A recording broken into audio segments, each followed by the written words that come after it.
La technologie blockchain permet la désintermédiation de toutes ces transactions qui, initialement passant par des contreparties centrales, on appelle ça dans le jargon CCP dans les banques, permet à tous les acteurs du marché de se parler en peer-to-peer. Donc c'est une vraie révolution.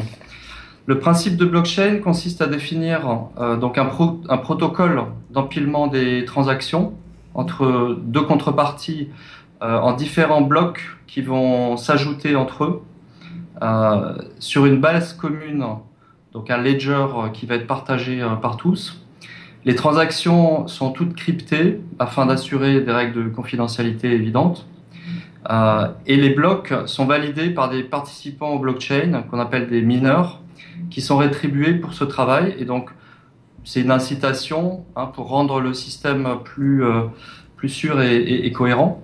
Les avantages évidents sont une simplification qui découle de cette désintermédiation, absence de partie centrale. En découle une diminution des coûts évidente et un gain d'efficacité puisqu'on n'a plus besoin de passer par cette banque centrale, par une bourse d'échange, par une chambre de compensation. En général, on observe une rapidité d'exécution accrue aussi. Un autre point très important pour les régulations notamment, c'est le gain en transparence. Donc ça, c'est très important et c'est ce qui fait le succès aujourd'hui de la blockchain pour les banques qui s'y intéressent, et elles sont nombreuses.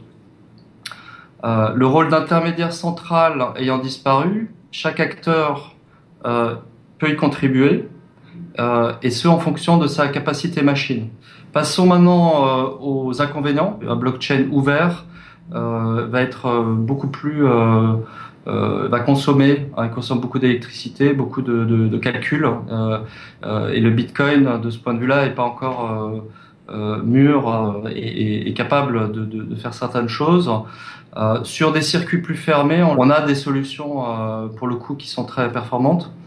Le deuxième point important d'inconvénient, évidemment, qui est à la fois un avantage et un inconvénient, mais qui reste un inconvénient aujourd'hui, c'est le risque de fraude, le risque, si vous voulez, d'être sûr d'avoir bien compris la technologie et s'en servir comme il faut. Quelque part, la technologie actuelle des banques est elle aussi évidemment soumise à des attaques, donc tout ça est à mettre en perspective.